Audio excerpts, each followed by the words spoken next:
Donald Trump se libró por los pelos del que habría sido el magnicidio más histórico desde JFK.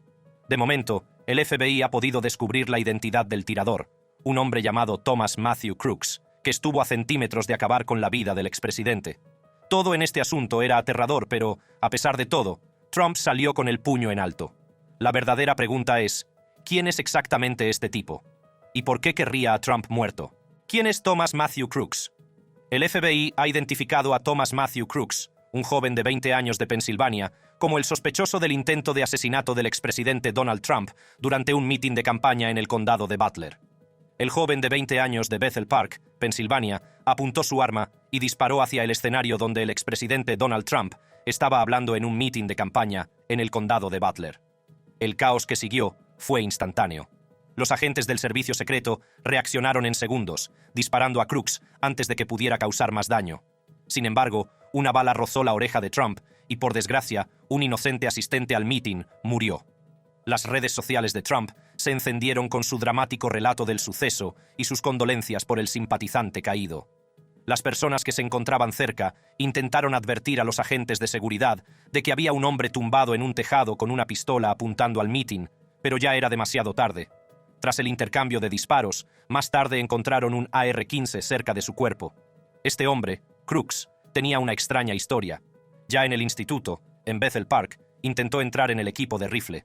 Frederick Mack, que ahora es el capitán, recordaba a Crooks. No era solo un mal tirador, era peligrosamente malo. Tan malo que el equipo le pidió que no volviera después del primer día. Una vez falló un blanco cercano por casi 6 metros. Otros miembros del equipo de aquella época dijeron que siempre había algo inquietante en él. Crooks era un chico tranquilo y solitario. Sus compañeros de clase lo describían como socialmente reservado. Nunca hablaba de política ni de Trump, pero sufría mucho acoso escolar. El acoso dejó una marca en él, haciéndolo aún más retraído. El domingo, horas después del incidente del mitin, aparecieron fotos de Crooks. Allí estaba en el anuario, con gafas, aparatos ortopédicos y una camiseta con la bandera estadounidense. Su conducta tranquila ocultaba oscuros pensamientos que nadie sospechaba. Después del instituto, Crooks trabajó en una residencia de ancianos como ayudante de dietética. En el Bethel Park Skilled Nursing and Rehabilitation Center, ayudaba a alimentar y cuidar a ancianos y enfermos. Su jefe decía que no tenía antecedentes penales y que hacía su trabajo sin problemas. Nadie habría imaginado de lo que era capaz. Aquella mañana de domingo fue caótica. Crooks había apuntado con su rifle al presunto candidato republicano, Donald Trump, y acabó matando en su lugar a un miembro de la multitud del mitin. La noticia se extendió rápidamente, dejando a todos los que le conocían en estado de shock. ¿Cómo pudo este chico tranquilo y acosado convertirse en alguien capaz de hacer algo tan terrible? La nación se esfuerza por comprender el atentado, el primero de este tipo desde el intento de asesinato de Ronald Reagan en 1981. El FBI identificó rápidamente a Crooks, pero la pregunta que todos se hacían era, ¿por qué? Crooks creció a 1 hora del lugar del atentado. Se graduó en el instituto en 2022 e incluso recibió un premio estrella de $500 de la Iniciativa Nacional de Matemáticas y Ciencias. Los vídeos de su graduación mostraban a un joven aparentemente corriente, con toga negra y gafas, aceptando su diploma de manos de un funcionario de la escuela. Estaba inscrito como republicano, listo para votar en su primera carrera presidencial. Sin embargo, sus inclinaciones políticas parecían turbias. A los 17 años, había donado $15 a Act Blue, un comité de acción política de izquierdas destinados al Progressive Turnout Project. A medida que se profundizaba en las investigaciones, el motivo de las acciones de Crooks seguía siendo impreciso. ¿Era político? ¿O un intento desesperado de hacerse famoso? Esto último no sería inesperado, porque la historia ha visto esto antes. Por ejemplo, John Hinckley Jr. Su retorcido deseo de impresionar a la actriz Jodie Foster le llevó a intentar asesinar a Ronald Reagan. La obsesión de Hinckley por la película Taxi Driver y su estrella, Foster, le llevó a adoptar el personaje del perturbado protagonista de la película, Travis Bickle. Intentando captar su atención sin éxito, fantaseaba con secuestrar un avión o suicidarse delante de ella. Pero su plan definitivo era hacer historia matando al presidente, pensando que así Foster le vería como un igual. Imagina que te matara un tipo que intentaba impresionar a una chica que apenas le conocía. Hinckley siguió al presidente Jimmy Carter durante la campaña presidencial de 1980, acercándose alarmantemente en un mitin en Dayton, Ohio.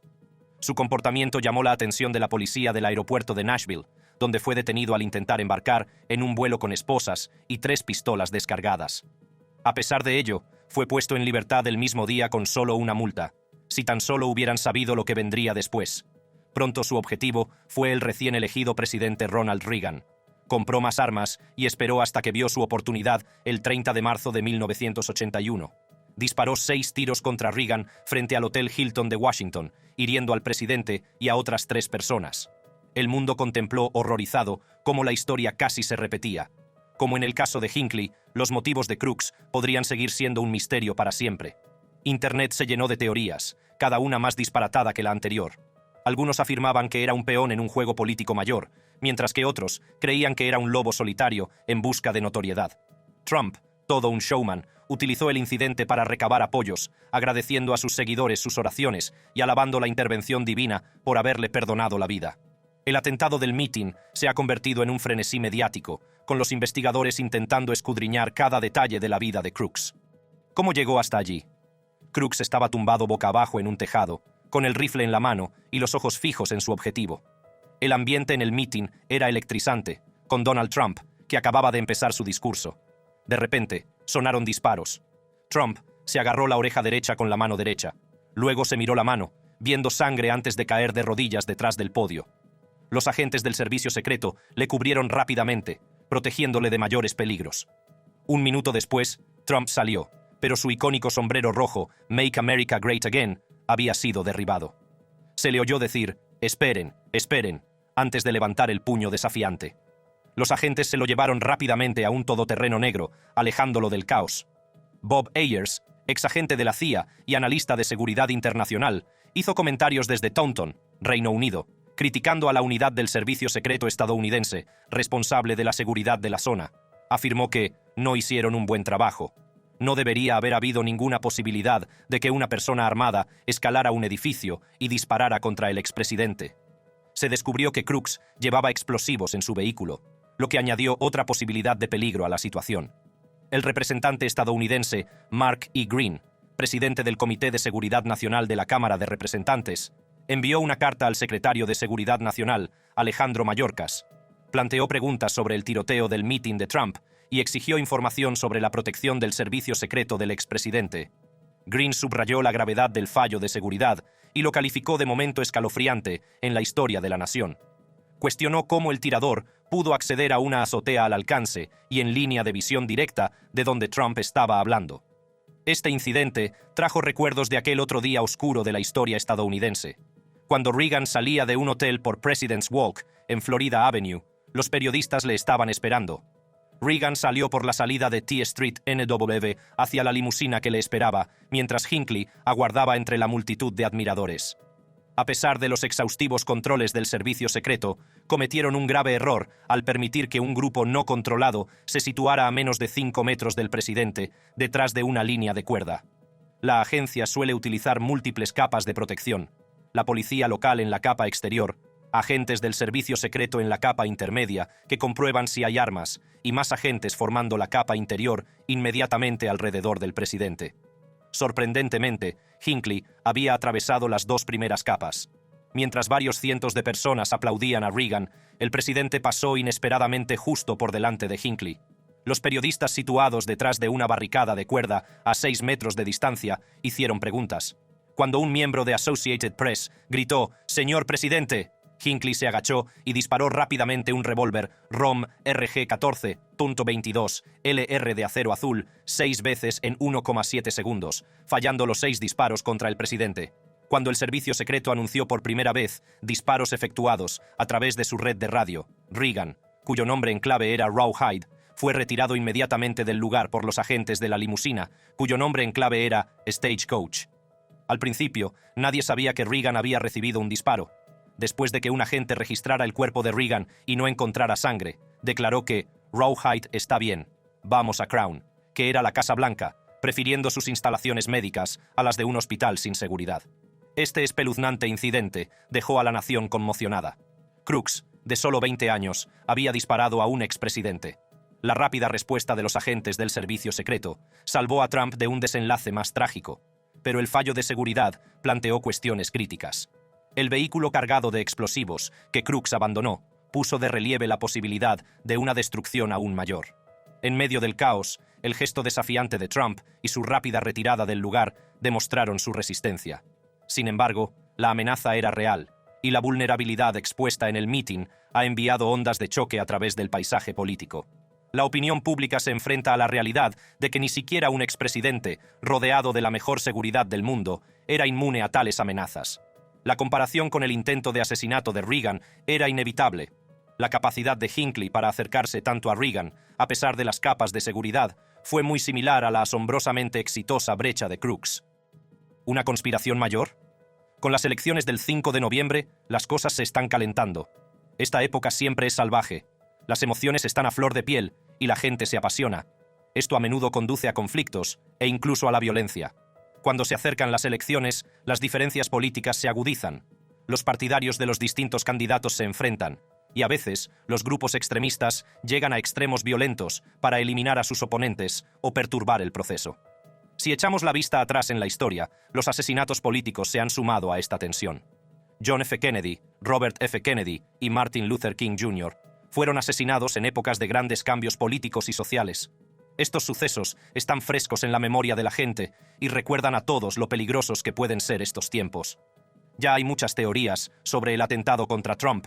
Algunas fuentes dicen que podría ser algo más que un tipo cualquiera con un rifle en un tejado. Teniendo en cuenta lo que le pasó a JFK, esto no es nada descabellado. El asesinato de Kennedy es a menudo llamado la madre de todas las conspiraciones. Durante décadas, la mayoría de los estadounidenses han creído que había una conspiración detrás de él. Se han escrito miles de libros sobre el tema, la mayoría apoyando teorías conspirativas.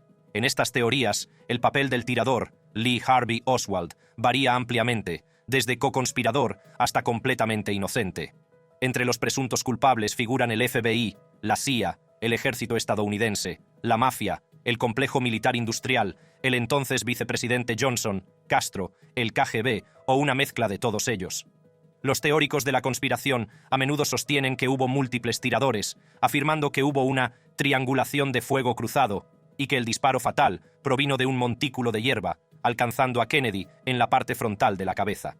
Muchas de las personas presentes en la Plaza Dilley, donde ocurrió todo, han sido objeto de especulación, entre ellas los llamados los tres vagabundos, el hombre del paraguas y el hombre de la placa. Algunos creen que la autopsia y las investigaciones oficiales fueron defectuosas o cómplices, y que los testigos del asesinato tuvieron muertes misteriosas y sospechosas. Figuras notables han apoyado estas teorías. L. Fletcher Prouty, jefe de operaciones especiales del Estado Mayor Conjunto bajo Kennedy, creía que elementos de las comunidades militar y de inteligencia estadounidenses conspiraron para matar al presidente. El gobernador Connally rechazó la teoría de la bala única, y el presidente Johnson expresó dudas sobre las conclusiones de la comisión Warren antes de morir. Robert F. Kennedy Jr. dijo que su padre pensaba que el informe Warren era una chapuza y que JFK había sido asesinado por una conspiración, en la que posiblemente estuvieran implicados exiliados cubanos y la CIA. Castro y el líder soviético Khrushchev creían que los estadounidenses de derechas estaban detrás. El exdirector de la CIA, R. James Woolsey, sostuvo que Oswald mató a Kennedy como parte de una conspiración soviética. Incluso el expresidente Obama sufrió varios intentos de asesinato. Un aspirante a asesino era casualmente también un joven de 20 años, un marín llamado Cody Brittingham. Brittingham escribió que había prestado juramento de protección contra todos los enemigos, tanto extranjeros como nacionales, y que veía a Obama como un enemigo nacional. En diciembre de 2008, planeó asesinar a Obama. En un registro de sus barracones se descubrió un diario con material de supremacía blanca. En junio de 2010 fue condenado a 100 meses de prisión federal. En abril de 2009 hubo un complot para asesinar a Obama en la cumbre de la Alianza de Civilizaciones celebrada en Estambul, Turquía. Se detuvo a un hombre de origen sirio que portaba credenciales de prensa falsas de Al Jazeera TV. Confesó a la seguridad turca que planeaba matar a Obama con un cuchillo y afirmó tener 3 cómplices. Más tarde, en noviembre de 2011, Óscar Ramiro Ortega Hernández, de 21 años, influido por teorías conspirativas y puntos de vista religiosos marginales, intentó matar a Obama. Viajó desde Idaho y disparó varias veces contra la Casa Blanca con un rifle semiautomático. Nadie resultó herido, pero se rompió una ventana. Fue condenado a 25 años de prisión. Entre 2011 y 2012, el grupo terrorista de extrema derecha FEAR planeó una serie de atentados terroristas, incluido el asesinato de Obama. La trama se frustró cuando 4 miembros del grupo fueron detenidos acusados de asesinato. Uno de ellos, Michael Burnett, cooperó con las autoridades para obtener una condena más leve.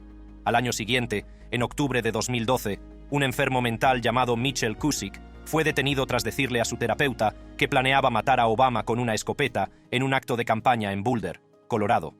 Más tarde, en abril de 2013, se envió a Obama una carta con ricina, una toxina, y en junio de 2013, 2 supremacistas blancos, Glendon Scott Crawford y Eric Feit, fueron detenidos por conspirar para matar a estadounidenses musulmanes y otros enemigos percibidos de Israel con una pistola de radiación casera. Crawford también había sugerido usar el dispositivo contra Obama. En octubre de 2018, un paquete con una bomba de tubo fue enviado a la casa de Obama en Washington, D.C. El paquete fue interceptado por el servicio secreto. Con todo esto, está claro que los tiempos electorales son cualquier cosa menos ordinarios. El aire está cargado de tensión y la historia demuestra lo peligroso que puede llegar a ser. A medida que se acerca el 5 de noviembre, todo el mundo está en vilo, sabiendo que puede ocurrir cualquier cosa. Si ha disfrutado viendo este vídeo, no deje de consultar nuestros otros vídeos similares y sorprendentes en la pantalla. Gracias por verlo y hasta la próxima.